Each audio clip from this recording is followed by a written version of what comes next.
One of the things that I do at 451 Research, we do a lot of surveys to find out what IT decision makers think about technology adoption. And what you see on the slide is basically we've been monitoring what their approach to speech technologies in the enterprise is.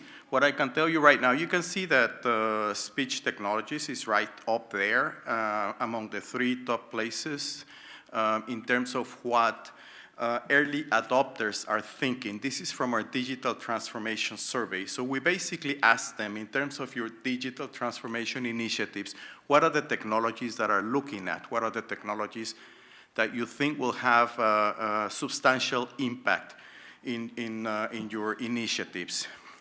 2 years ago, speech technologies did not figure in that picture, but you can see right now that it's one of the top 3, and right next to IoT and AI and machine learning, which is quite interesting.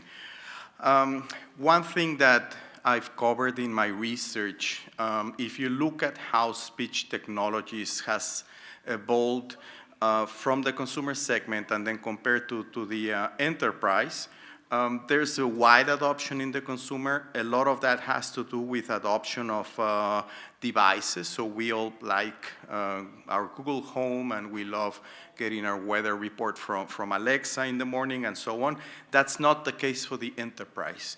And we initially thought that it could not be quite that dissonant, given that those devices are also available for the enterprise.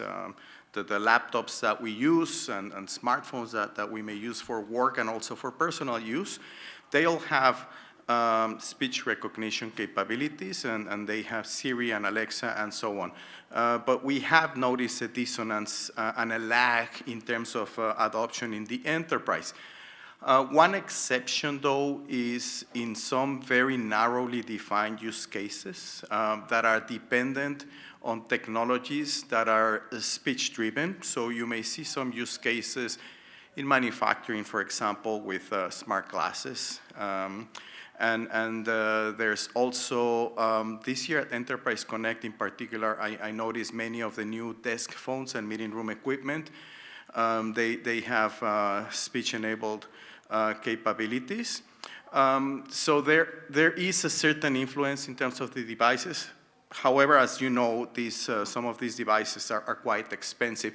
The other device that I put in this category are the digital whiteboards, like Cisco's and Google, and they're also speech enabled, but they're quite expensive. So that means it's not something that you will see widely adopted in the enterprise.